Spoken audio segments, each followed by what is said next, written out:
I memorized Dominic Bellini's drink order the first time he walked into Sapphire Lounge. Old-fashioned. Bourbon neat preference leaning toward Woodford Reserve. Exactly 2 ice cubes shaped perfectly square. Orange peel expressed over the glass but not dropped in. Cherry on a separate pick placed precisely at 2 o'clock. Sounds obsessive written out like that. But when you've tended bar for 3 years, you learn that details matter. Especially when the client tips $40 on a $20 drink and never once complains about anything. That was 8 months ago. Now it's Thursday, 10 minutes past 10 p.m., and I'm already reaching for the Woodford Reserve before he settles onto his usual stool. Second from the end. Never the corner seat despite it being objectively better for privacy. Always the one that gives him a clear view of the entrance, the kitchen door, and the emergency exit near the bathrooms. Evening, Mr. Bellini. I set the cocktail napkin down with practiced precision. Usual? Please. His voice carries that gravelly quality some men develop around their mid-30s, smooth enough to be pleasant, but textured enough to suggest he's lived through things worth mentioning. Not that he ever mentions them. Our conversations rarely extend beyond drink orders and weather observations. I turn to prepare his old-fashioned, aware that he's watching me work. Not in a creepy way. I've dealt with enough drunk businessmen pawing at my wrist to know the difference. This is something else. Assessment, maybe. Like he's cataloging the way I muddle the sugar cube, the exact angle I twist the orange peel to release the oils. Uncle Marcus says certain people just have that quality, that predatory awareness that comes from always needing to understand their environment.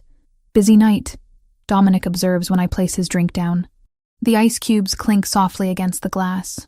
Thursdays usually are. Everyone celebrating making it through another week. I wipe down the bar in front of him, even though it's already spotless. Keeping my hands busy prevents awkward hovering. He nods, lifts the glass, takes that first measured sip he always takes. Testing. Confirming. Then a barely perceptible exhale that I've learned to interpret as approval.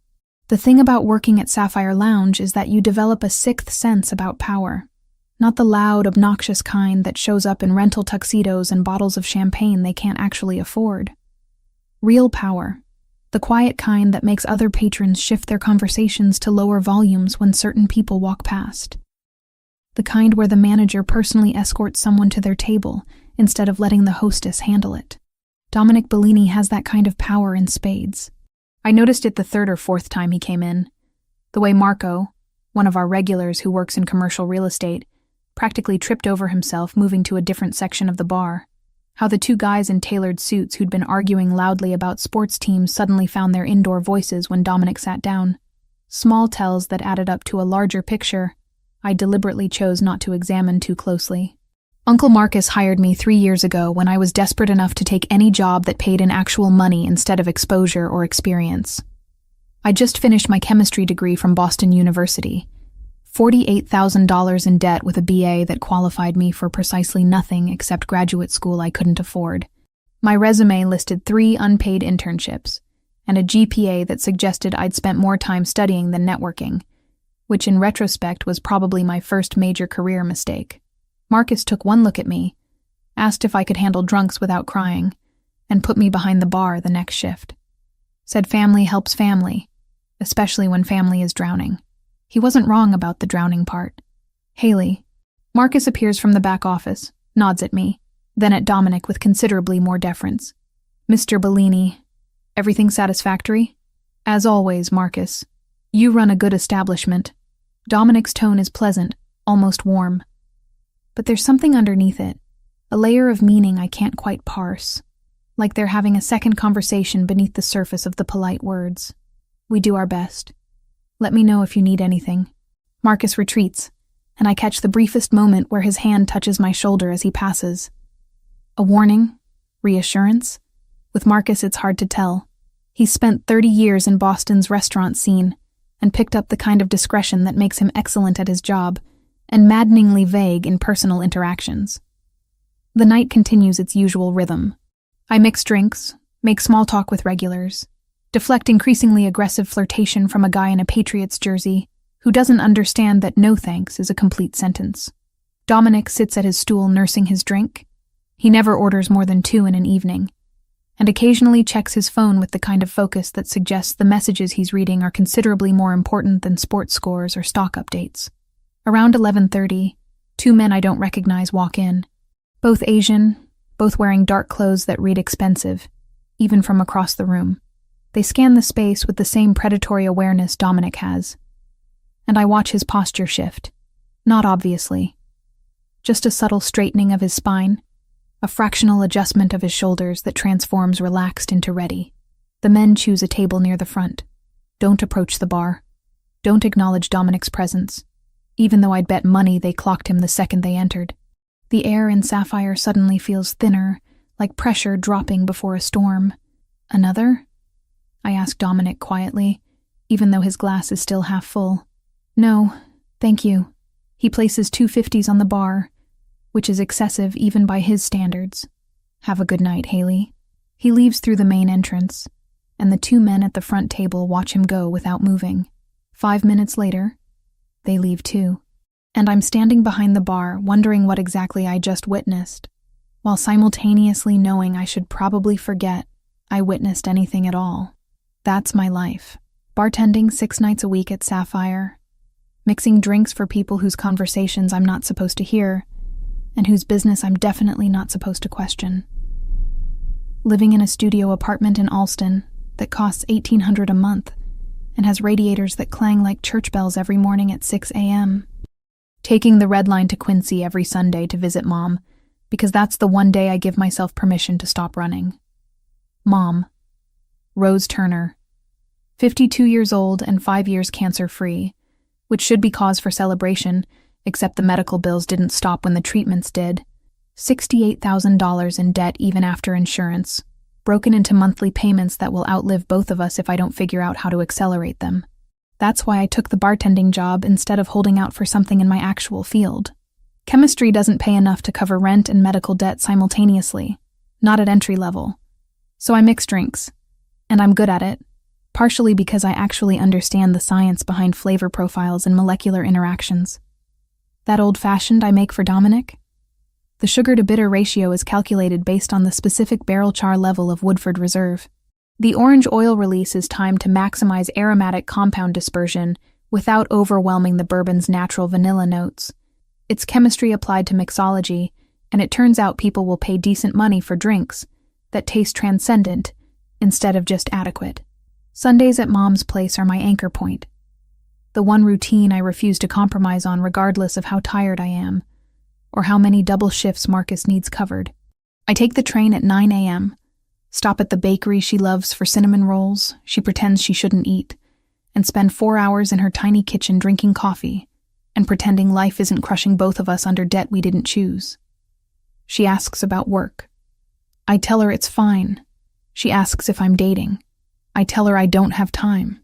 She asks if I'm happy. I tell her I'm working on it. All technically true statements that avoid the larger truth.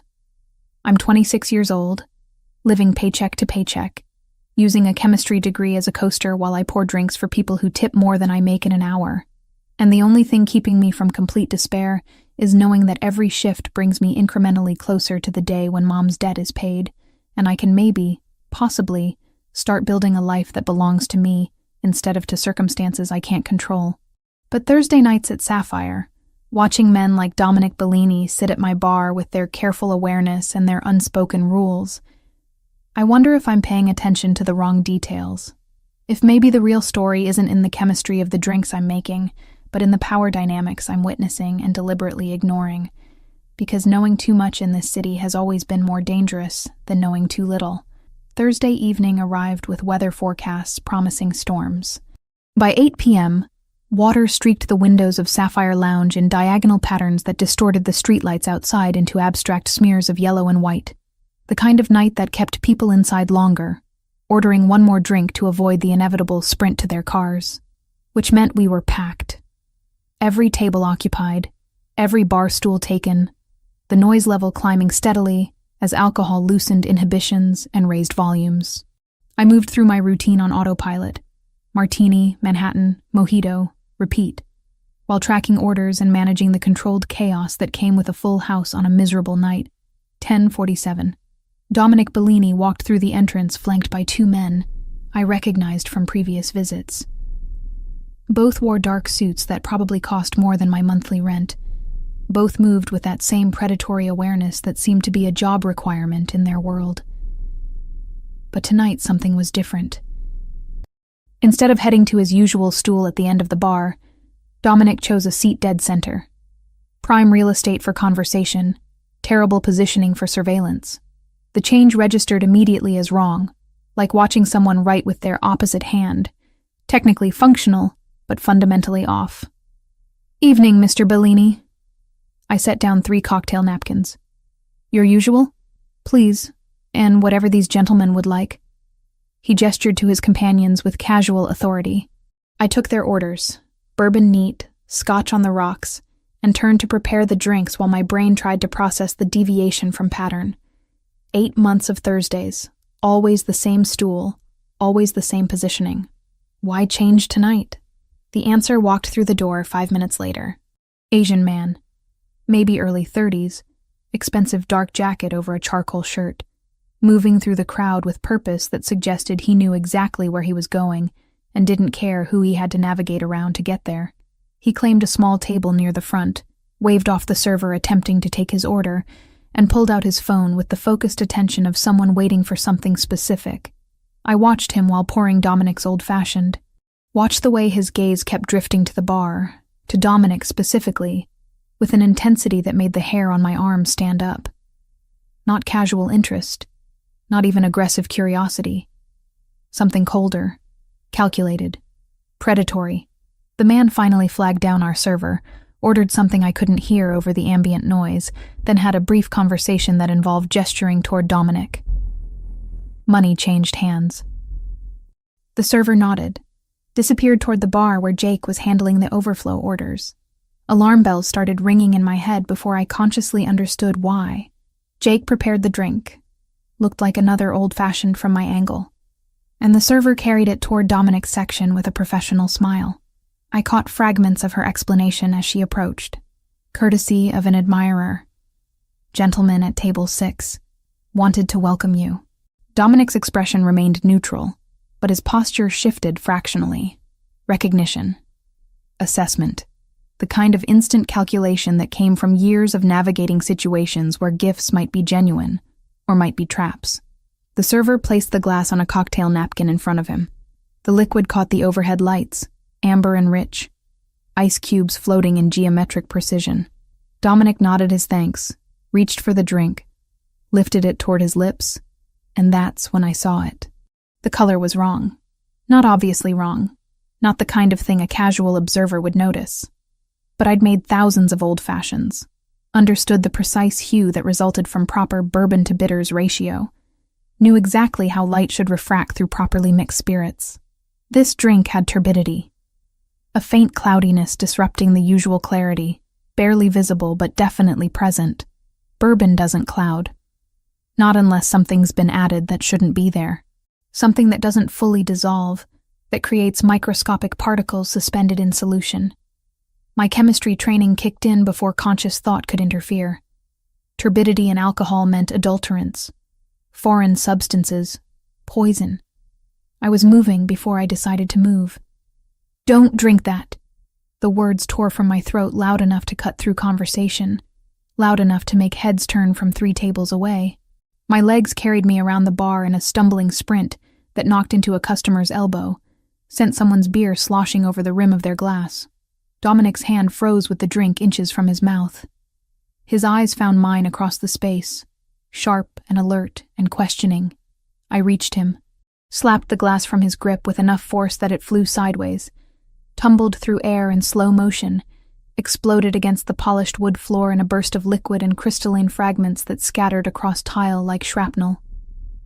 Silence crashed down over Sapphire Lounge with physical weight. Every conversation stopped. Every person within visual range turned to stare at the bartender who'd just assaulted a customer's drink with the kind of violence usually reserved for defending lives. My chest heaved. Adrenaline flooded my system so completely I could taste metal on my tongue. Dominic stared at me with an expression I couldn't parse. Surprise, maybe, mixed with something harder to define. The color, I gasped, words tumbling over each other in desperate explanation. The drink. It had turbidity. Bourbon doesn't cloud unless something's been added. Something that doesn't fully dissolve. I saw particles in suspension. Microscopic but definitely present. Basic chemistry. Pure solutions don't show turbidity unless foreign substances interfere with light transmission. I was rambling. Knew I was rambling. Couldn't stop. Whatever was in that glass, it wasn't just bourbon and bitters. Someone put something in it. Dominic's gaze shifted from me to the shattered glass on the floor, then to table 6 where the Asian man was already standing. Moving toward the exit with controlled speed that didn't quite qualify as running, but definitely suggested urgent departure. Stop him. Dominic's voice carried absolute authority despite conversational volume. One of his companions materialized near the entrance with speed that seemed impossible given the crowded space. The Asian man altered course, tried the emergency exit near the bathrooms. The second companion was already there, blocking escape with body language that communicated threat more effectively than weapons. The Asian man stopped, raised his hands in a placating gesture, started speaking in rapid syllables I couldn't understand but recognized as some dialect of Chinese. Dominic stood, moved toward the confrontation with unhurried precision. I stayed frozen beside the broken glass, my brain finally catching up to what my body had done, the implications spreading through my consciousness like ink in water. I'd just stopped someone from poisoning Dominic Bellini, which meant someone wanted Dominic Bellini dead, which meant I'd just inserted myself into the kind of situation people disappeared for witnessing. Marcus appeared from the back office, his expression cycling through confusion, alarm, and resignation in the span of 3 seconds. Haley, what? The drink was poisoned. My voice sounded distant, disconnected from my body. I saw contamination, turbidity in the solution. Someone tried to kill him. Marcus's face went pale. He looked at Dominic, at the Asian man now surrounded by very large men in very expensive suits, at the broken glass, then back to me. Office. Now. Not yet.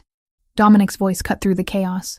He approached me with measured steps, stopped close enough that I had to tilt my head to maintain eye contact. How did you know? Chemistry degree. The answer came automatically. Boston University. Graduated 3 years ago. I understand solution dynamics, molecular suspension, light refraction through various compounds. That drink showed turbidity consistent with undissolved particulate matter. Bourbon shouldn't do that. Nothing in a properly made old-fashioned should cause that reaction. His expression shifted. Surprise, definitely. But also something else. Respect, maybe. Or calculation. You're certain? Yes. I've made thousands of these drinks. I know what they should look like at molecular level. That wasn't right. Dominic nodded once, then gestured to one of his companions. Collect what you can of the glass and liquid. I want laboratory analysis within the hour. To the Asian man, we'll be having a conversation, just not here. The man was escorted out through the emergency exit. The remaining patrons gradually resumed their conversations, though the volume stayed muted, everyone still processing the scene they'd witnessed. Dominic turned back to me. Thank you, Haley. 2 words. Simple gratitude. But the way he said my name carried weight I didn't fully understand. Recognition that went beyond bartender-customer dynamics into territory I wasn't prepared to navigate. You're welcome, I managed. He retrieved his wallet, placed $500 bills on the bar. Excessive didn't begin to cover it. Have a safe night. Then he was gone, disappearing through the entrance with his remaining companion, leaving me standing beside broken glass and the slowly dawning realization that I'd just saved a man's life and possibly destroyed my own in the process. Marcus's office smelled like stale coffee and old paperwork. He closed the door behind us with more force than necessary, the kind of controlled slam that communicated anger without crossing into unprofessional. I stood in the middle of the cramped space, still shaking from adrenaline, while he paced behind his desk like a caged animal searching for an exit that didn't exist. You want to tell me what the hell just happened out there? His voice stayed level, but tension bled through every syllable. Someone tried to poison Dominic Bellini. I saw the contamination in the drink, turbidity in solution that shouldn't be there. Basic chemistry. I know about the chemistry, Haley. Marcus stopped pacing, braced both hands on his desk, looked at me with an expression caught between concern and resignation. What I need to know is if you understand what you just did. I stopped someone from being murdered in your bar. You stopped someone from being murdered in his bar. Marcus's correction carried weight I was only beginning to comprehend. Dominic Bellini doesn't just frequent Sapphire Lounge, Haley. He owns it. Has for 7 years. I manage it for him. But this place exists under his protection, operates within his territory, pays him percentages of profits in exchange for security. The words landed like physical blows. You're saying he's head of the Bellini family organization, one of the most powerful crime syndicates on the East Coast. Controls shipping, ports, various business interests, both legitimate and otherwise. Marcus pulled out his chair, collapsed into it like confession had drained something vital from his body. I found out 2 years ago when some idiots tried to extort protection money from us. Thought Sapphire was independent, vulnerable. They were very, very wrong. My legs decided sitting was a good idea. I found the chair across from Marcus's desk, lowered myself into it carefully. And you never thought to mention this? Would you have wanted to know? Would that knowledge have made your life easier or more complicated? He had a point. I hired you because you needed work and your family. I kept you ignorant, because ignorance is the safest position for civilians in this world. But you just threw yourself directly into the middle of something that could get you killed, and I can't protect you from consequences I don't control. The office door opened without knocking. Dominic Bellini filled the doorframe with the kind of presence that made the already small space feel suffocating. He looked at Marcus first, some unspoken communication passing between them, then turned his attention to me. May I have a moment with Haley? Not really a question despite the phrasing. Marcus stood. I'll be at the bar if you need me. He touched my shoulder as he passed. Brief pressure that communicated solidarity, or sympathy, or maybe just goodbye. Then it was just Dominic and me in an office that suddenly felt more like an interrogation room. The preliminary analysis confirmed your assessment, Dominic said, settling into the chair Marcus had vacated. The drink contained tetrodotoxin. Extremely rare, extremely lethal. Derived from pufferfish, nearly impossible to trace, causes paralysis followed by respiratory failure within minutes. Without your intervention, I would have been dead before an ambulance arrived. Tetrodotoxin. The lab also noted the toxin was delivered in microencapsulated carriers, cyclodextrin shells that don't fully dissolve in high-proof spirits, so the dose left a faint haze under the bar lights. That's the turbidity you saw. I'd studied it in biochemistry. Sodium channel blocker. No antidote. Mortality rate above 70% even with immediate medical intervention. The Yakuza use pufferfish toxin traditionally. You know your poisons. Something that might have been approval flickered across his expression. The man we detained is affiliated with the Yamaguchi branch operating out of Los Angeles. They've been attempting to establish East Coast presence for the past 6 months. Eliminating me would destabilize territory control, create openings they could exploit. So this is about business. This is always about business. Power, territory, money. The same motivations that drive any organization, legal or otherwise. Just with different methods of conflict resolution. Dominic leaned forward slightly, elbows resting on knees, eyes holding mine with uncomfortable intensity. Which brings us to your situation. You witnessed an attempted assassination. More problematically, you prevented it. The Yakuza don't leave witnesses alive, especially witnesses who cost them strategic opportunities. Cold spread through my chest. You're saying they'll come after me. I'm saying they're already looking for you. Finding your identity won't take long. You work here publicly. Marcus's relationship to you is documented through employment records. By tomorrow morning, they'll know your name, address, daily routines, vulnerabilities. He paused. Including your mother and Quincy. The mention of Mom sent ice directly into my veins. My mother has nothing to do with this. Leverage rarely does. They'll use whatever pressure points ensure cooperation or silence. In this case, probably both. Dominic's voice stayed neutral, factual, like he was explaining weather patterns instead of death threats. I've already positioned security outside your apartment and your mother's residence. Discreet surveillance, enough to discourage immediate action but not enough to guarantee safety long term. Why would you do that? Because you saved my life. That creates obligations I take seriously. He pulled a business card from his jacket pocket, set it on the desk between us. This is my private number. If anything seems wrong, if you notice anyone following you, if your instincts tell you danger is present, you call me immediately. Don't hesitate. Don't second guess. Don't try to handle it yourself. I stared at the card. Simple black printing on white stock. No title. Just a name and number. And then what? You protect me forever? I just live under guard because I happen to recognize poison in a drink. Ideally, I resolve the Yakuza problem before it escalates further. They've violated territorial agreements, committed acts of aggression that cannot go unanswered. I'll handle it through channels they understand. The way he said handle suggested methods I probably didn't want detailed. In the meantime, yes, you accept protection, because the alternative is hoping men with no regard for civilian casualties choose mercy. The logic was sound, even if everything about the situation felt surreal. I need to call my mother. I'd recommend that. Tonight. She should know to be cautious even if you can't explain everything.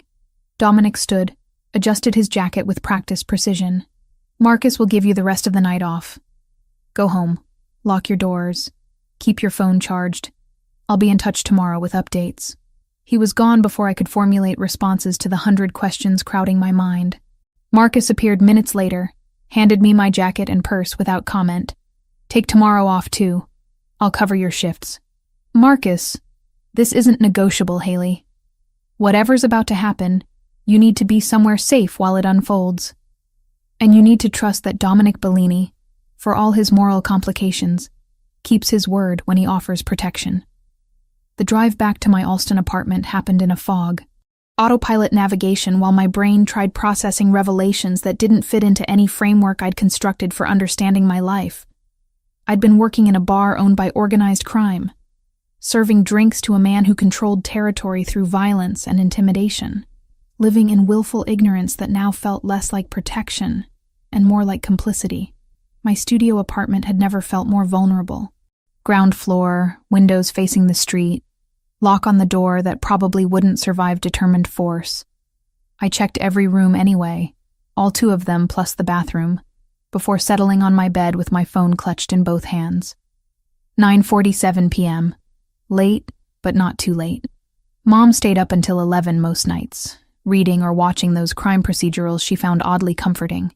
She answered on the second ring. Haley, everything okay? Yeah. No. I mean, I'm fine, but I need to tell you something and I need you not to panic. Great start. Really reassuring. You're scaring me. I know. I'm sorry. Something happened at work tonight. Nothing involving me directly, but there might be some complications. For safety reasons, there are going to be some men keeping an eye on your house for the next few days. They won't bother you. They're just there to make sure nobody bothers you. Silence stretched long enough that I checked the screen to confirm we hadn't been disconnected. Then, men watching my house. Haley, what kind of trouble are you in? Not trouble exactly. More like I was in the wrong place at the wrong time and saw something I shouldn't have. The people who own the bar where I work are handling it, but they want to make sure I'm safe. And you're safe. As a precaution. The people who own the bar. Mom's voice shifted into that tone she'd used when I was 16, and came home past curfew with explanations that didn't quite add up. Are these people dangerous, Haley? They're complicated, but they're not a threat to us. If anything, they're preventing other people from being threats. Technically true, if misleading by omission. Another long silence. I want you to come stay with me. Tonight. I can't. I need to stay in Boston for work. But I'll call you every day, morning and evening, I promise. And if anything feels wrong, if you see anyone suspicious, you call me immediately and then you call the police. This is insane. I know. I'm sorry. I wish I could explain better, but I don't fully understand it myself yet. Just, please trust me that I'm being careful, and the people watching your house are there to help. We talked for another 20 minutes, Mom cycling through worry and anger and resignation, before eventually accepting that I wasn't going to provide more details than I already had. By the time we hung up, My hands were cramping from gripping the phone too hard and my jaw ached from clenching teeth. I lay in bed staring at my ceiling, listening to street noises filter through inadequate windows, wondering how my life had shifted so completely in the span of 4 hours. This morning, I'd been a bartender with chemistry degree paying off medical debt through tips and minimum wage. Tonight, I was apparently under the protection of organized crime because I'd recognized poison and made the instinctive decision to prevent murder. Somewhere outside, men I'd never met watched my building. Across town, other men watched Mom's house in Quincy. And in some location I couldn't identify, Dominic Bellini was probably orchestrating responses to territorial violations using methods that would never appear in any legal filing. I'd saved a life tonight. That should have felt uncomplicated. Heroic, even. Instead, it felt like I'd stepped through a door that locked behind me, into a room with no clear exits and rules I didn't understand. All I could do now was trust that the man whose life I'd saved would honor his word about keeping me alive long enough to regret my good deed, or not regret it. That remained to be determined. Carlo Ricci became my shadow on Friday morning. It was late November. Boston felt like steel and salt. I noticed him immediately. Tall, broad-shouldered, maybe late 30s, wearing dark jeans and a leather jacket that probably concealed more than just protection from Boston's November chill. He positioned himself across the street from my building at 7 a.m., leaning against a lamppost with the casual posture of someone who'd done this 1,000 times. I should have been terrified. Instead, I felt oddly reassured. Visible security meant Dominic was serious about protection. It also meant the threat was real enough to require it. The routine established itself quickly. Carlo followed me to the corner store, to the coffee shop, maintained 20 feet of distance that suggested professional surveillance rather than amateur stalking. By Friday evening, I'd stopped checking over my shoulder constantly. By Saturday morning, I nodded acknowledgement when our paths crossed at the entrance to my building. He nodded back, first hint of human interaction breaking through operational protocol. Sunday, I broke pattern. Took the red line to Quincy for my weekly visit with Mom, Carlo trailing 2 cars behind on the train. Mom noticed him through her kitchen window, standing near the park across from her house, with phone in hand like he belonged there. That one of your watchers? She set down her coffee mug, with enough force to make liquid slosh over the rim. His name's Carlo. He's been following me for 3 days. Very professional about it. I tried for light, conversational. Failed spectacularly. This is insane, Haley. I know, but it won't be forever. Just until things settle. I had no idea if that was true. How are you feeling? Any problems with the house? We spent the next hour pretending normalcy, while both of us watched Carlo through windows, tracking his position like he was weather we couldn't control, but desperately needed to predict. When I left, Mom hugged me longer than usual, the kind of embrace that communicated worry words couldn't adequately express. Monday, Dominic appeared at my apartment building around noon. I was heading out for groceries when his black SUV pulled to the curb, passenger window rolling down with mechanical precision. Get in. I'll drive you. Not a request. Carlo materialized beside the vehicle, opened the back door for me with practiced efficiency. I climbed in, suddenly hyper-aware that this was the first time I'd been in an enclosed space with Dominic Bellini outside of professional contexts. The interior smelled like expensive leather and something woodsy, cologne, maybe, subtle enough to be pleasant rather than overwhelming. Dominic drove with the same controlled precision he applied to everything else, navigating Boston traffic with familiarity that suggested these streets were as known to him as the back of his own hand. How are you holding up? He asked it casually, like we were discussing weather rather than my adjustment to living under armed guard. Fine. Adjusting. Your guy Carlo is very good at his job. He'd better be. I've trusted him with my life more times than I can count. Brief pause. How's your mother? Terrified, pretending she's not. Standard Turner family coping mechanism. I watch storefronts blur past my window. She keeps asking questions I can't answer because I don't know the answers myself. Ask them. I'll answer what I can. So I did. How long does this last? The security, the watching, the living like I'm in witness protection without actually being in witness protection? Until I've resolved the territorial dispute with the Yakuza. Could be weeks, could be months. Depends on how quickly they accept that crossing into my territory has consequences they're unwilling to pay. He glanced at me through the rearview mirror. I'm working on expediting the process. The way he said expediting suggested methods I definitely didn't want detailed. And what happens after? I just go back to normal? Pretend this never happened?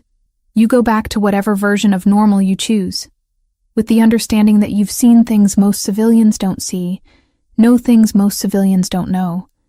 That knowledge doesn't disappear. He turned onto my street, parked in a loading zone with the kind of confidence that suggested parking tickets were irrelevant concerns. But yes, eventually this ends and you reclaim your life. We sat in silence for a moment. Then I asked the question that had been circling my mind since Thursday night. That scar on your chin. How'd you get it? His hand moved unconsciously to touch the vertical line bisecting his jawline.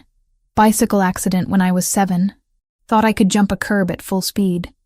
Learned physics doesn't care about confidence. Almost smiled. My father said it taught me valuable lessons about consequences and gravity. Your father ran the organization before you? For 30 years. Until someone decided territory disputes required permanent solutions. No emotion in his voice. Just flat statement of fact. I was 27 when I inherited responsibilities I wasn't prepared for. Learned fast because the alternative was losing everything he'd built. The vulnerability surprised me. This wasn't the controlled crime boss from Thursday night or the calculated protector from subsequent conversations. This was someone who'd been thrust into power through violence and adapted because survival demanded it. You were married? I already knew this from his earlier mention. But something about the enclosed space made personal questions feel less intrusive. Anna? Met her at a charity function. Married 6 months later. She died 3 years ago in a car accident on Route 93.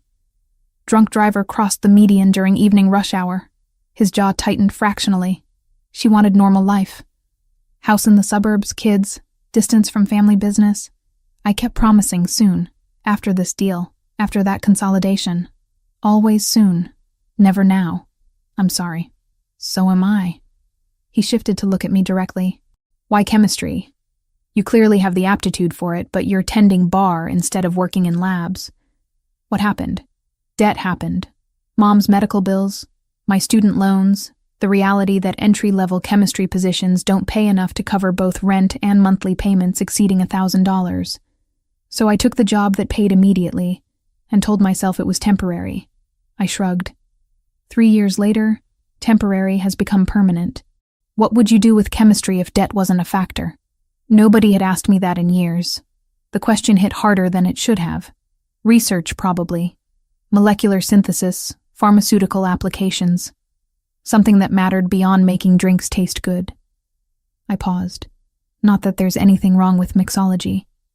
I just wanted more. Wanting more isn't a character flaw, Haley. It's human. The conversation shifted after that, becoming easier somehow. He asked about my degree program. I asked about his whiskey distillation hobby. He explained the science of barrel aging. I corrected his understanding of chemical reactions during fermentation. The exchange felt natural, like we were just two people discussing shared interests rather than crime boss and bartender navigating impossible circumstances. Tuesday, Dominic showed up at my apartment again. Wednesday, he took me to lunch at a place that definitely didn't take reservations from anyone else. By Wednesday evening, the awareness between us had shifted from professional to something more complicated. I noticed details I shouldn't notice. The way his hands moved when explaining concepts, precise and deliberate. How his voice dropped fractionally when he was being genuine versus when he was maintaining public persona. The exact shade of his eyes, not quite brown, not quite amber. Something in between that changed with lighting. He noticed things about me too. Caught the way I bit my lower lip when processing information. How I organized drinks ingredients by molecular weight without conscious thought. That I always checked exit routes before settling into any space. Habit learned from watching him do the same thing. The tension built through proximity. His hand brushing mine when passing documents explaining territorial boundaries. Standing close enough in crowds that I could feel his body heat. Conversations that lasted longer than necessary. finding excuses to maintain connection. But I fought it. Reminded myself daily that Dominic Bellini represented everything I'd spent my life avoiding. Violence, crime, moral ambiguity that couldn't be reconciled with the black and white ethics I'd always assumed guided my decisions. Thursday night, the 4th day of Carlo's protection, I walked to the corner bodega at 9 p.m. for milk I didn't actually need. Just wanted air, movement, brief illusion of normalcy. Carlo trailed behind as usual, maintaining his professional 20-foot distance. They came from the alley between buildings, 2 men moving fast, one grabbing my arm with enough force to leave bruises I'd discover later. I didn't scream. Didn't have time. Training from self-defense classes I'd taken in college kicked in, dropped my weight, twisted, broke the grip through leverage rather than strength. The second man produced a gun, not pointed at me, pointed at Carlo, who'd closed distance the second violence started. Move, and she's the one who gets hurt. English with accent I couldn't place through the adrenaline flooding my system. Carlo froze, calculated odds faster than I could process them, made a decision that would have been suicidal if he hadn't been that good at his job. He moved.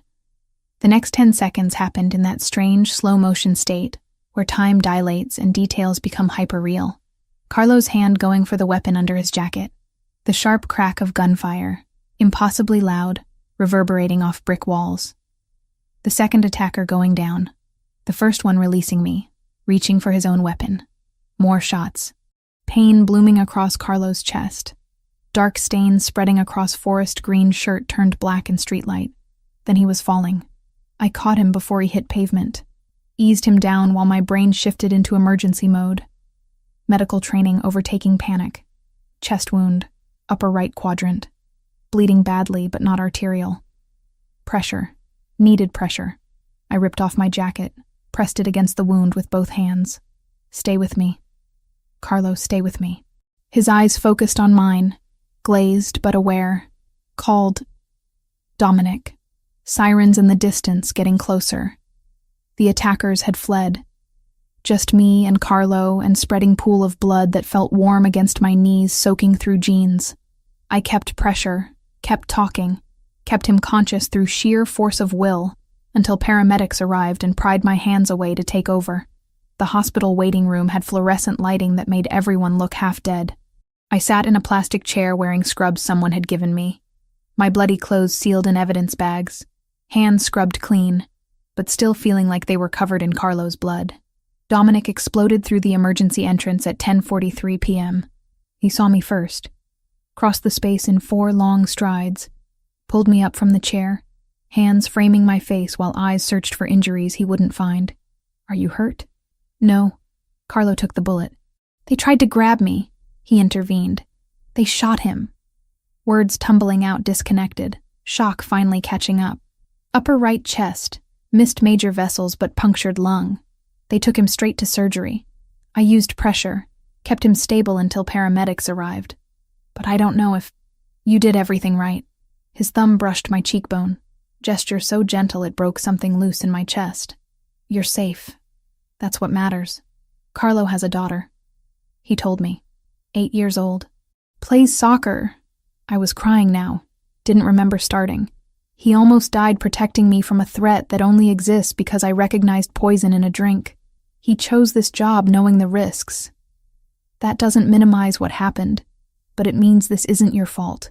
Dominic pulled me against his chest, arms wrapping around me with surprising tenderness. You're coming home with me. Not a discussion. You're not safe in Alston. And I need you somewhere I can guarantee protection. I should have argued. Should have insisted on independence, normalcy, maintaining boundaries between his world and mine. Instead, I nodded against his shoulder and let him lead me out of the hospital toward a life I didn't understand, but couldn't seem to escape. 3 weeks inside Dominic's Brookline mansion taught me that luxury doesn't eliminate anxiety. It just upholsters it in expensive fabrics and serves it with better wine. The estate sprawled across 2 acres of prime real estate, surrounded by walls that looked decorative, but definitely weren't. Security cameras monitored every approach. Guards rotated shifts with military precision. The house itself was all hardwood floors and crown molding. the kind of place where even the guest bathroom had better fixtures than my entire Alston apartment. Dominic gave me the entire west wing.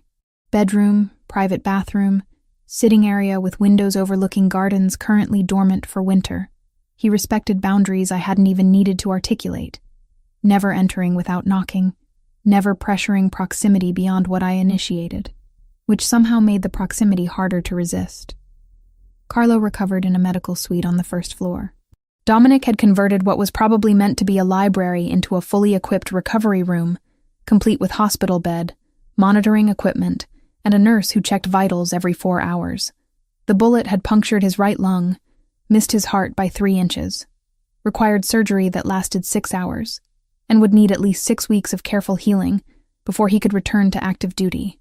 I visited him daily, partly from guilt, mostly from genuine concern for the man who'd taken a bullet protecting me from consequences I still didn't fully understand. Friday of the 3rd week, I found him sitting up in bed.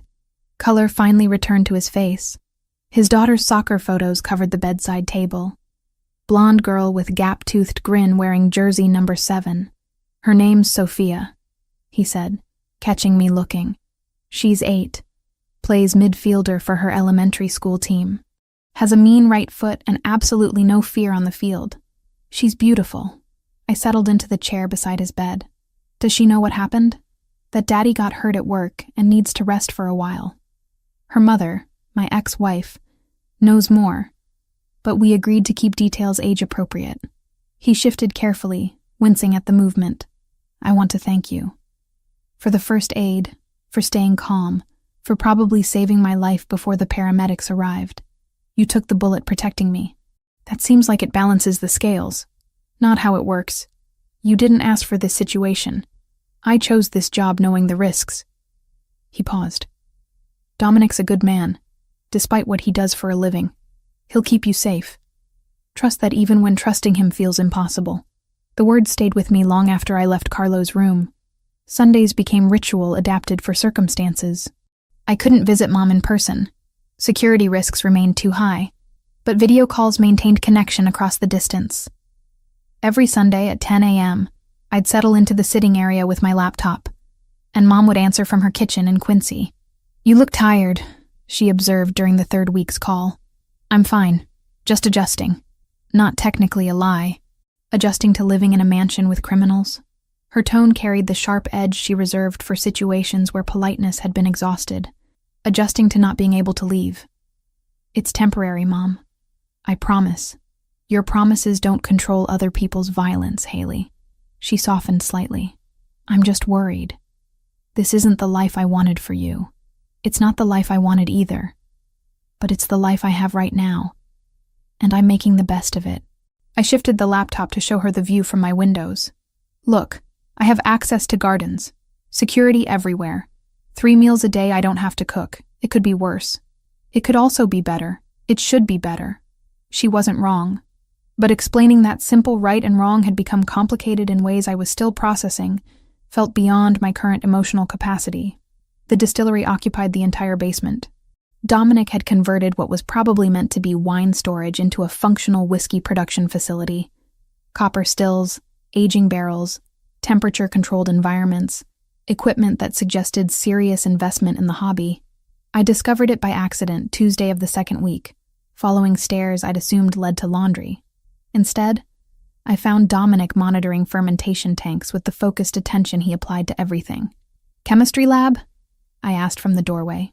He turned, surprise flickering across his expression before settling into something that might have been pleasure. Whiskey distillery. Started it 5 years ago as stress relief. Turns out chemical processes are remarkably meditative when they're not related to business. I moved closer, examining the setup with professional interest. You understand you're basically doing organic chemistry, right? Fermentation, distillation, oxidation reactions during barrel aging. All of it applies principles I studied for 4 years. Then maybe you can tell me why this batch tastes off. He poured a sample into a glass, handed it to me. Should be ready, but something's not right. I swirled, sniffed, tasted, let the liquid coat my tongue while analyzing flavor compounds. You're getting sulfur notes. Probably from stressed yeast during fermentation. Temperature spike, maybe? Or contamination in the mash? His eyebrows rose. You can taste that? I can identify molecular signatures. Sulfur compounds are distinctive. I set down the glass. You need to control your fermentation temperature more precisely. Even a few degrees variance can stress the yeast, produce off flavors that persist through distillation. Show me. So I did.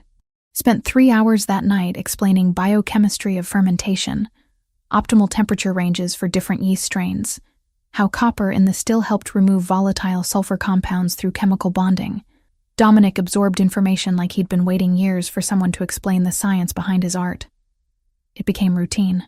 After dinner, we'd descend to the distillery. I'd teach chemistry. He'd share traditional distilling techniques passed down through his family. We'd experiment with grain combinations, barrel char levels, aging processes. The work felt natural, collaborative. The first thing in 3 weeks that didn't carry undertones of danger or obligation. Tuesday of the 3rd week, I asked about the scar on his chin again. This time he answered with more detail. I was 7. Thought I was invincible. Decided to jump a curb on my bike at full speed. Physics disagreed violently. He touched the vertical line reflexively. Needed 12 stitches. My father didn't take me to the hospital for 3 hours because he was in a meeting he couldn't leave. When he finally did, he told me the scar would remind me that consequences don't care about confidence. That's harsh for a 7-year-old. He was preparing me for leadership in a world that doesn't forgive weakness. Dominic's voice stayed neutral, factual. Looking back, I understand what he was doing. Doesn't mean I agreed with his methods. Tell me about Anna.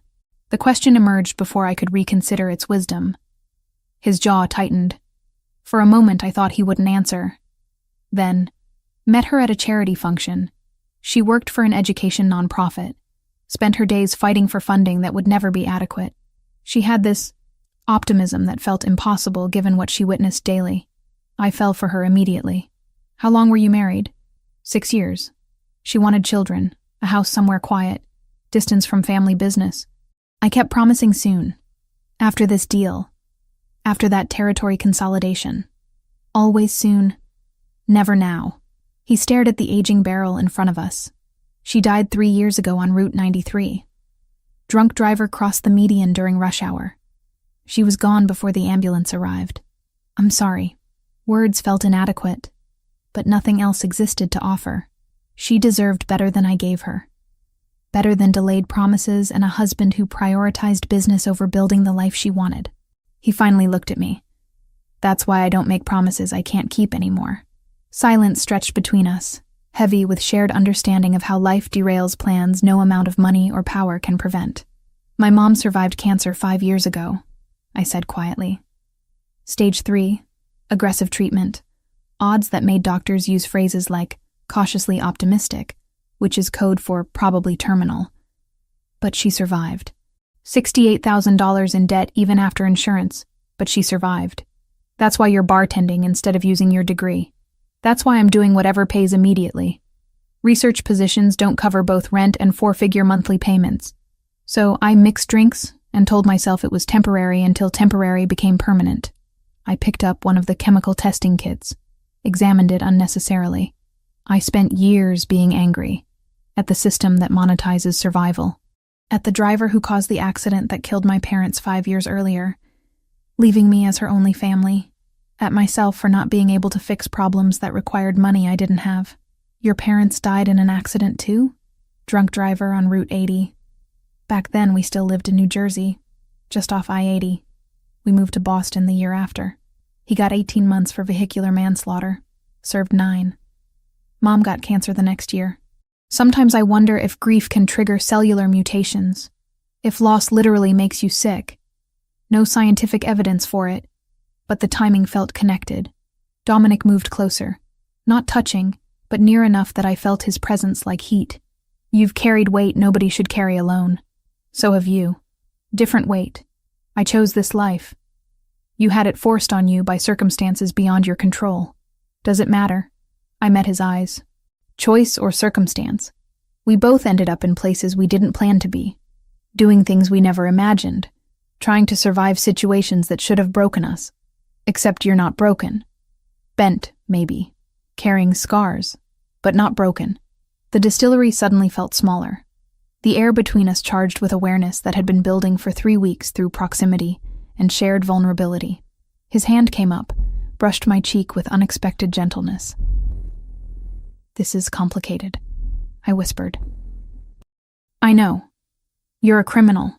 I'm supposed to believe in law and order and clear moral boundaries. I know that too. And I can't stop thinking about you. Good. Because I haven't been able to stop thinking about you since you knocked poison out of my hand and explained chemistry like you were describing quantum mechanics." He kissed me. Or I kissed him. The distinction blurred in the moment his mouth found mine, careful at first, then deeper as 3 weeks of tension exploded into contact. His hand tangled in my hair. Mine gripped his shirt, pulling him closer while my brain screamed warnings my body had stopped listening to. I pulled back. Needed air. Needed space. Needed to think clearly for 5 seconds without his proximity derailing every rational thought I'd ever had. We can't do this. Even saying it felt like lying. Why? Not challenging, just asking. Because I don't know how to reconcile wanting you with knowing what you are. Because this feels like crossing a line I can't uncross. Because you're scared. Still gentle, but direct. Yes. Admitting it hurt. I'm terrified. Of you. Of this. Of what it means if I let myself want something I know I shouldn't want. Dominic stepped back, giving me space I'd asked for but didn't actually want. Then we don't do anything you're not ready for. I'm not going anywhere. These feelings aren't temporary or situational. When you're ready, if you're ready, I'll still be here. I left the distillery shaking. Made it to my room before collapsing onto the bed, pressing palms against eyes that burned with tears I refused to let fall. Everything about this situation was wrong. I was living in a crime boss's mansion, under his protection, developing feelings for him that went beyond gratitude into territory I didn't have maps to navigate. Thursday morning brought news that derailed everything else. Dominic's intelligence network had identified Yakuza activity escalating. They weren't backing down from their territorial push. They were doubling it, planning something larger, more aggressive, designed to destabilize his entire operation. And I, apparently, remained leverage they were willing to use. 2 months after Carlo took a bullet meant for me, he walked into the distillery without favoring his right side. Still careful with movement, still healing internally, but functional enough that Dominic had cleared him for light duty. I was monitoring fermentation temperatures when he appeared, looking healthier than he had any right to given that a chest wound nearly killed him 8 weeks ago. "You're back." I set down the thermometer, genuinely pleased. "How do you feel?" "Like I got shot and survived." He touched his chest reflexively.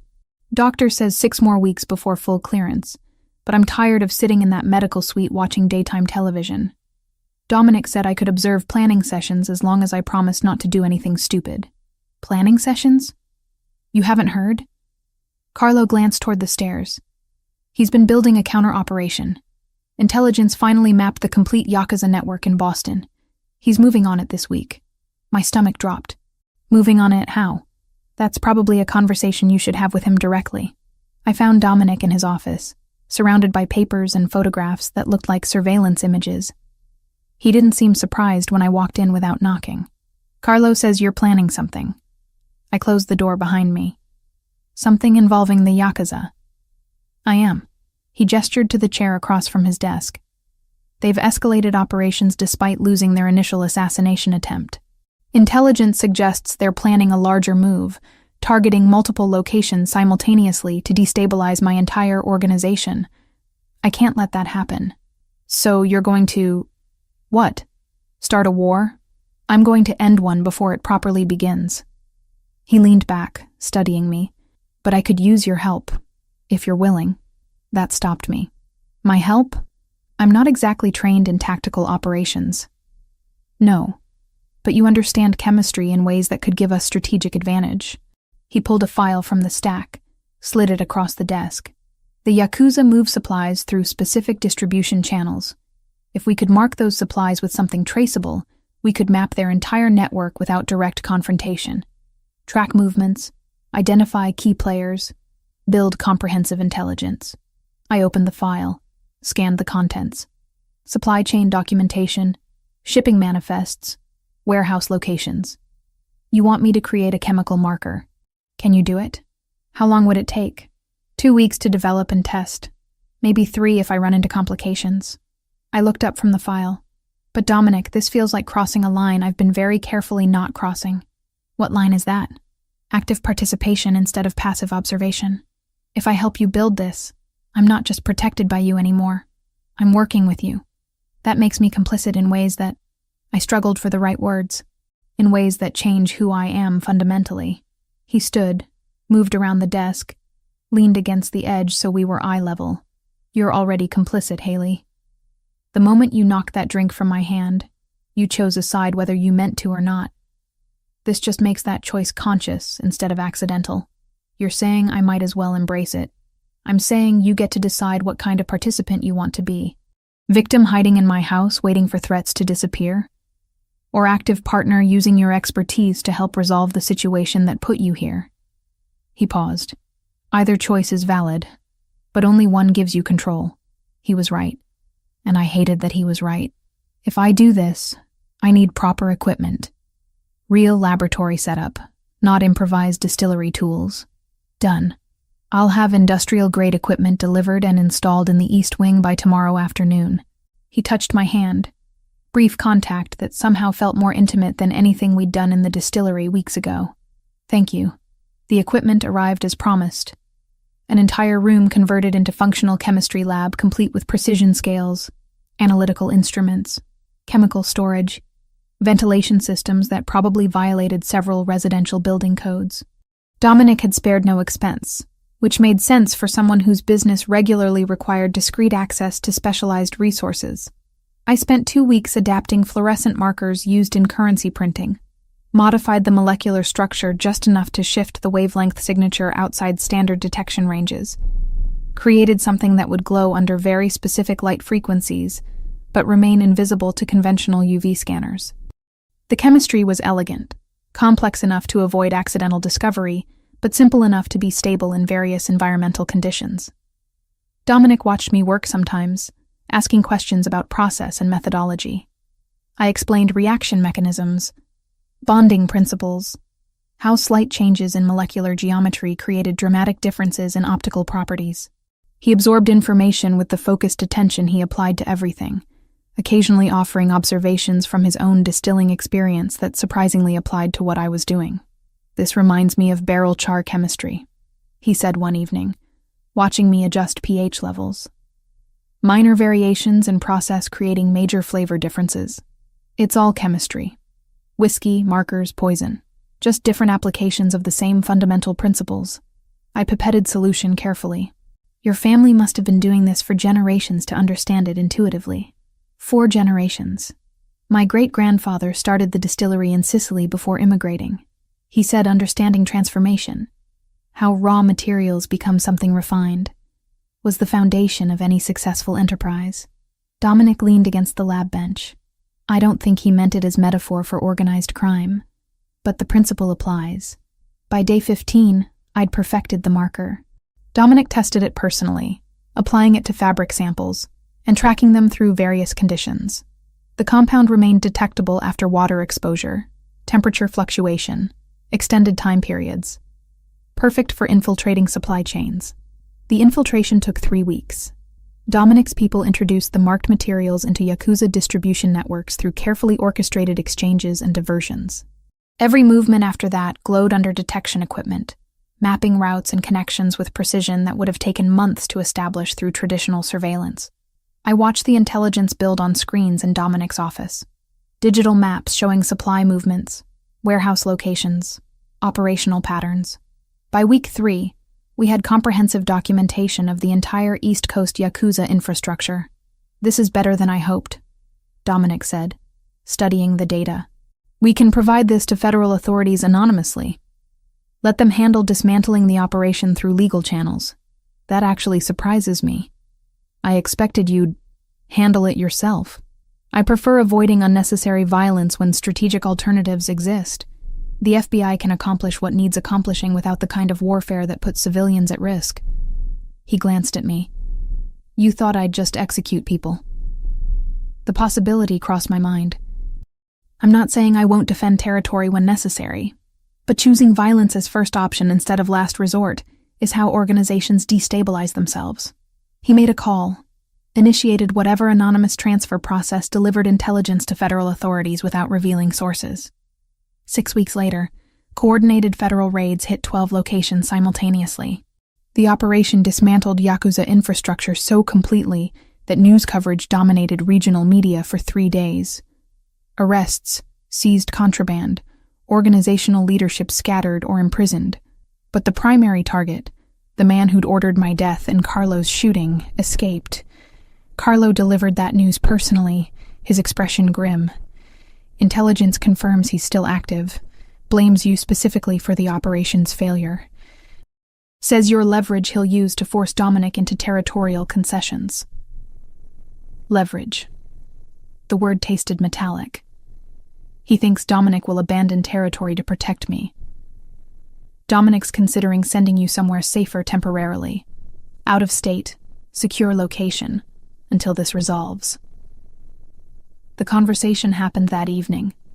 I found Dominic in his study, predictably surrounded by reports and tactical assessments. Carlo says you want to send me away. No preamble, just direct confrontation.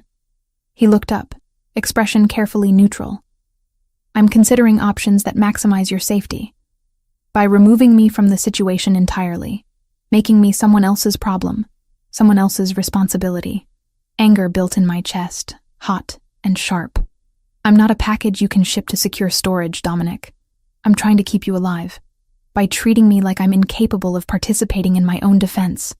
My voice rose despite efforts to control it. I just spent 2 weeks developing sophisticated chemical trackers that made your entire operation possible. I'm not some helpless civilian who needs to be hidden while men handle the dangerous work. I lost Anna because I wasn't there when she needed me. I won't make that mistake again. His voice dropped, rough with emotion he rarely showed. If something happens to you because I kept you close instead of sending you somewhere safe, then that's my choice to make. I moved closer, needed him to hear this. I chose to save your life at Sapphire. I chose to stay here instead of running. I chose to help develop those markers knowing exactly what it meant. These were my decisions, made with full awareness of consequences. You don't get to take that agency away because you're scared of losing someone again. Silence stretched between us, heavy with 3 years of his grief and 2 months of my determination colliding into impossible space. I can't watch you die, he finally said, barely above whisper. Then don't make me a victim who needs protecting. Make me a partner who gets respected. I touched his hand, felt him tense, then relax under the contact. I'm here because I want to be.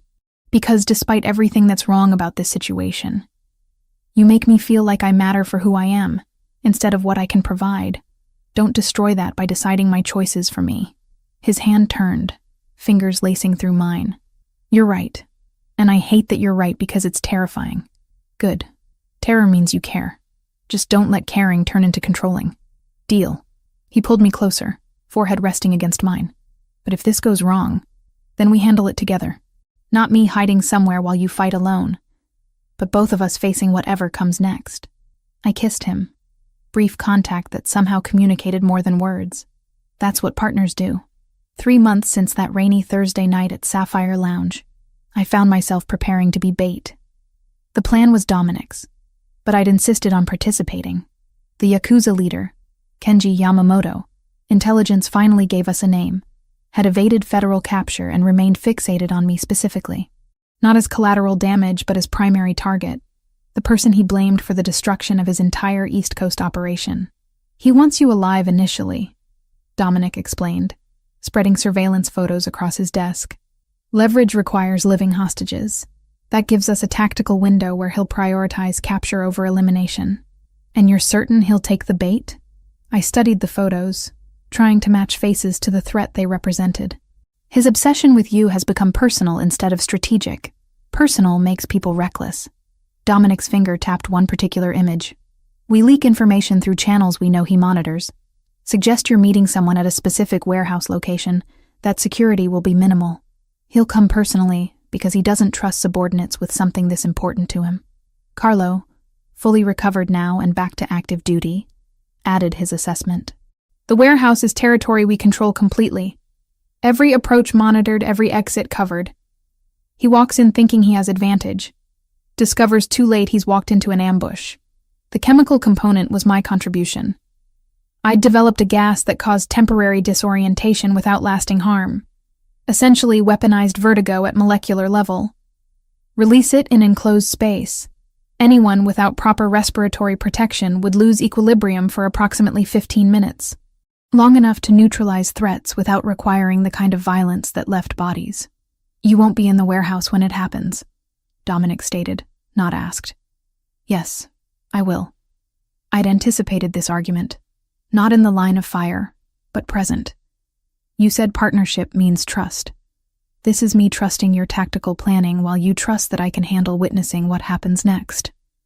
His jaw tightened, but he didn't argue. Progress. The warehouse was in Charlestown, industrial district, where abandoned buildings outnumbered functional ones. Dominic's people had been using it as storage for legitimate shipping overflow, which made its availability plausible. I arrived 2 hours before the scheduled meeting, positioned in a secure observation room on the second floor with clear view of the main floor below. Carlo stayed with me, armed and alert. You change your mind at any point, we extract you immediately. No judgment, no questions. I'm not changing my mind. The Yakuza arrived at 7:43 p.m. 6 men total, including Yamamoto, who I recognized from intelligence photos. Mid-40s, moving with the kind of confidence that came from decades of violence going unpunished. They entered carefully, weapons drawn, scanning for traps they wouldn't find until too late. Dominic's voice came through the earpiece Carlo and I wore. Gas deploys in 30 seconds. Haley, you're about to see people lose consciousness. Remember they chose this confrontation. I watched the release happen. Invisible dispersal from vents nobody had noticed. Within seconds, the Yakuza team started showing effects. Stumbling, reaching for walls, weapons dropping as coordination failed. Yamamoto realized what was happening, tried shouting orders his men couldn't follow through disorientation that made standing difficult. Dominic's team entered from multiple points. No gunfire, just controlled force against targets who couldn't effectively resist. They secured weapons, restrained the incapacitated men with professional efficiency. The entire operation took less than 3 minutes, except Yamamoto. He'd positioned himself near me somehow. Either luck or tactical awareness I hadn't credited him with. Must have tracked which direction I was watching from. Used the chaos to close distance. He burst through the observation room door before Carlo could fully react. Grabbed me with strength that drove air from my lungs, pressed something sharp against my throat. A knife. Of course he had a backup weapon. Tell them to back down or I open her throat. His English carried heavy accent but clear intent. Carlo's gun was already drawn, aimed, but Yamamoto had positioned himself perfectly. Using me as shield, any shot risked hitting me instead of him. Through the window, I saw Dominic looking up, calculating odds with speed that suggested he'd wargamed this exact scenario. His hand rose, signaling his team to hold position. You destroyed everything. Yamamoto's breath was hot against my ear, reeking of rage and desperation. Months of planning, millions in investment, connections that took years to build. All gone because one woman recognized poison. You tried to murder someone in my workplace. My voice came out steadier than I felt. What did you expect? Compliance, fear. The reactions normal people have to organized crime. The knife pressed harder, stinging. Not chemistry lessons and federal raids. I remembered what Dominic had taught me during those first weeks in his mansion. Basic self-defense. Not because he expected me to fight, but because agency required capability. Weight distribution, leverage points, how to exploit an attacker's expectations of victim behavior. I dropped suddenly, full dead weight, breaking his grip through surprise rather than strength. Twisted as I fell, using momentum to create distance. Carlo fired, single shot, precisely placed. Yamamoto went down. Not dead. Shoulder wound, disabling but survivable. Carlo's accuracy was surgical even under pressure. Dominic was there seconds later, pulling me up, hands checking for injuries with barely controlled panic. "Are you hurt?" "No." "Scared, but not hurt." I touched my throat where the knife had pressed, felt warm blood from a shallow cut. "Nothing serious." "Get her out of here." Dominic's order was directed at Carlo, but I stopped him. "No, I stay until this is finished." That was the deal. Yamamoto was conscious, clutching his shoulder, being restrained by two of Dominic's men. Dominic approached him with calm that was somehow more frightening than anger would have been. "You violated territory agreements, attempted assassination, targeted civilians."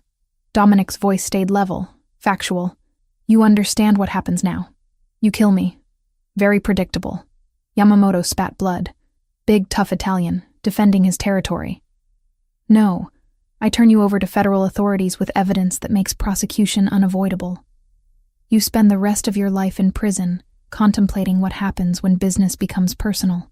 Dominic pulled out his phone, made a call. "Yes, I have information regarding the Yamamoto case. Charlestown Warehouse District. Bring multiple units."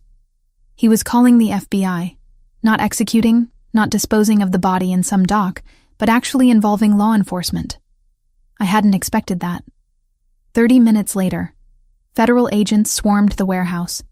Dominic's people had vanished, leaving only the incapacitated Yakuza and enough evidence to support charges that would keep them imprisoned for decades. I watched from a distance as Yamamoto was loaded into a vehicle, still shouting threats nobody was listening to anymore. Dominic found me after, when the warehouse had emptied, and we stood in the parking lot under sodium lights that turned everything orange and surreal. "You could have run," he said quietly. "When Yamamoto grabbed you, Carlo would have covered your escape. I could have. I chose not to." I leaned against his car, exhaustion finally catching up.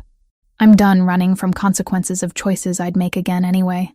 He kissed me then, fierce and desperate, like he was confirming I was real and alive and choosing to stay despite everything I'd just witnessed.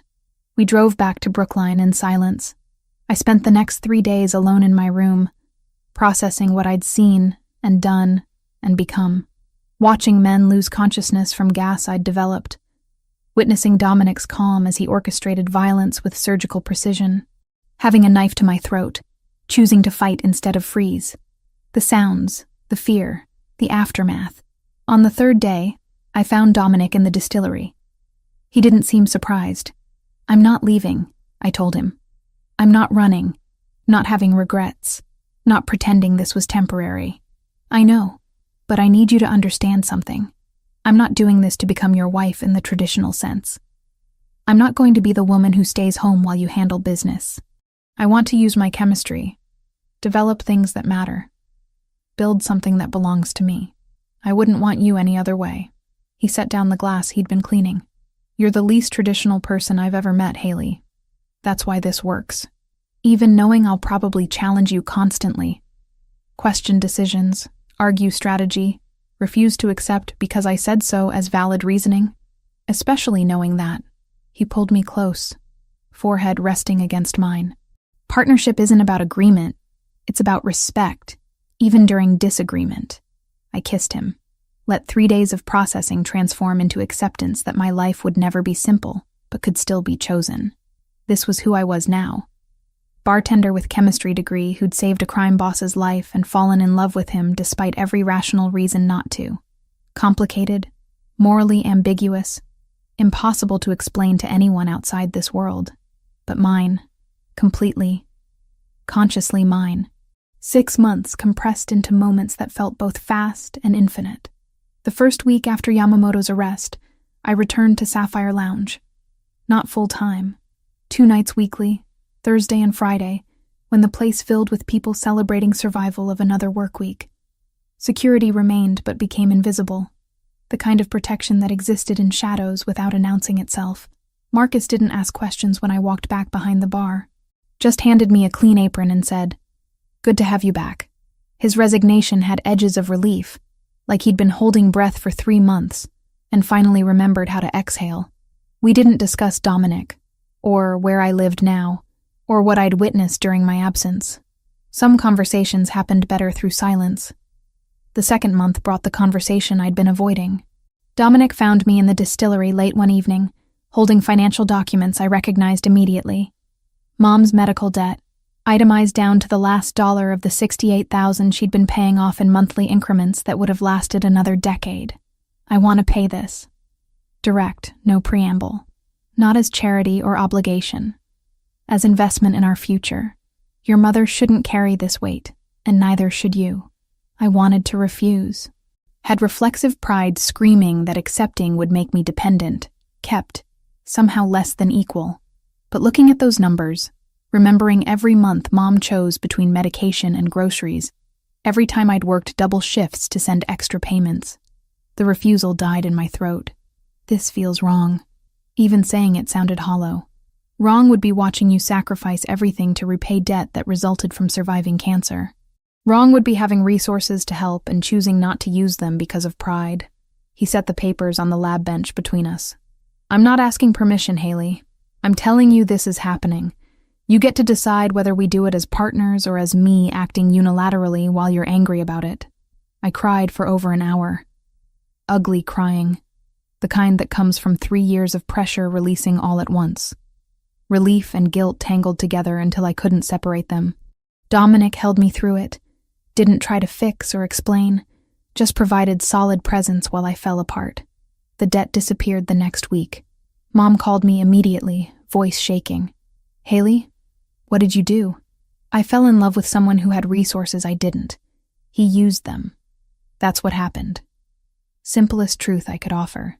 This man you're with is complicated and morally ambiguous and absolutely serious about building a life with me. And I'm serious about building one with him. First time I'd said it out loud to anyone. I know this isn't what you imagined for me, but it's what I'm choosing. Long silence. Then, I want to meet him. Properly. Not through windows or video calls. If he's going to be part of your life, I need to know who he is. 3rd month, I brought Dominic to Quincy. Mom's house looked smaller than I remembered. Her kitchen table where we sat feeling cramped with 3 people instead of 2.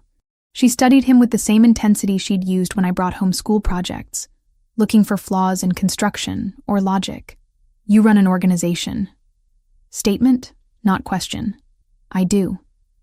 Legitimate businesses primarily, with history that's less legitimate. I won't insult you by pretending otherwise. Dominic's honesty surprised me. Your daughter saved my life. Then chose to stay in my world despite having every reason to leave. I'm trying to deserve that choice. By paying her mother's debts. By removing obstacles that prevented her from building the life she deserves. The debts were obstacles. He paused. I love her, Mrs. Turner. That doesn't excuse what I am or what I do, but it means I'll spend the rest of my life trying to be worthy of what she's given me. Mom looked at me. Really looked. Searching for something I couldn't name. Whatever she found must have satisfied because she nodded once. You hurt her, mister. Bellini, and no amount of power will protect you from me. We clear? Completely clear. 4th month found rhythm in the distillery work. Dominic had been transitioning family operations toward legitimate businesses for years. This just accelerated the timeline. I developed chemical processes for whiskey production that increased quality while reducing costs. Real chemistry, meaningful work, building something that existed in daylight instead of shadows. 5th month, we stopped talking about the relationship as temporary or complicated and started planning like it was permanent, where we'd live long-term, whether children were something we wanted, how to balance his responsibilities with my need for autonomy. Hard conversations that felt foundational rather than threatening. The proposal happened on an ordinary Tuesday. We were in the distillery testing a new barrel char technique when Dominic pulled a ring from his pocket. Simple band with engraved molecular structure I recognized immediately. Serotonin, the neurotransmitter associated with happiness and bonding. Marry me. Not a question, but not a command either. Statement of intention, invitation to agree. I laughed and cried simultaneously, took the ring, slid it onto my finger where it fit perfectly, because of course he'd gotten my size right. Yes. Obviously, yes. The wedding was small by any standard, massive by our need for privacy. Mom attended, healthier than she'd been in years. wearing forest green dress she'd bought specifically for the occasion. Marcus walked me down the makeshift aisle Dominic's people had constructed in the mansion's garden, his hand trembling slightly against mine. "You sure about this?" he whispered. "More sure than anything I've ever done." "Then I'm happy for you, kid. Really happy." Carlo stood as Dominic's best man, completely recovered from the bullet wound that nearly killed him. His daughter Sophia in the front row wearing her soccer uniform, because apparently that's what 8-year-olds wore to weddings when given the choice. The Bellini family filled remaining seats. Men and women who'd accepted me not as Dominic's trophy, but as someone who'd proven herself through actions that mattered in their world. The ceremony was brief. We'd written our own vows, stripped of traditional language about obeying or honoring, focused instead on partnership and conscious choice. When the officiant pronounced us married, Dominic kissed me like we weren't surrounded by witnesses. Like this moment had rewritten every future we'd separately imagined into something new and shared. Reception happened in the mansion. Dinner for 30 people who mattered. Marcus gave a toast about family choosing each other. Mom cried through hers about watching me become someone she recognized and didn't recognize simultaneously. Carlo talked about owing his life to both of us. How sometimes the best families were built through circumstance rather than blood. That evening, I stood in the distillery with my husband. The words still felt strange. Surrounded by copper stills and aging barrels and chemistry equipment that represented everything I'd built here. Dominic came up behind me, arms wrapping around my waist, chin resting on my shoulder. "What are you thinking?" he asked. That I should have known recognizing poison would lead here. That chemistry has always been about understanding reactions and transformations. That somehow, impossibly, this is exactly where I was supposed to end up. You regret any of it? Not 1 second. Even the terrifying parts, especially those actually, because they taught me I was stronger than I knew. I turned in his arms. "We should expand the distillery operation. Hire people who need second chances the way I needed one. Build something that proves legitimate success is possible for people everyone else has written off. I love the way your brain works." He kissed me softly. "Let's build that. Let's build everything." We stayed in the distillery until past midnight, planning and dreaming and mapping futures that balanced his world with mine into something neither of us could have created alone. Life would never be simple. His past didn't disappear because we'd chosen each other. My chemistry degree didn't erase the fact that I'd developed chemical weapons. But simplicity had never been the goal. Authenticity was. Partnership was. Choosing consciously, instead of drifting passively through circumstances we pretended to control. I'd started this journey as a bartender with chemistry degree, working to pay off debts I couldn't escape. Ended it as a woman who'd recognized poison and saved a life, and fallen in love with someone who made impossible things feel inevitable. The transformation wasn't complete, probably never would be, but it was mine, completely, consciously, impossibly mine.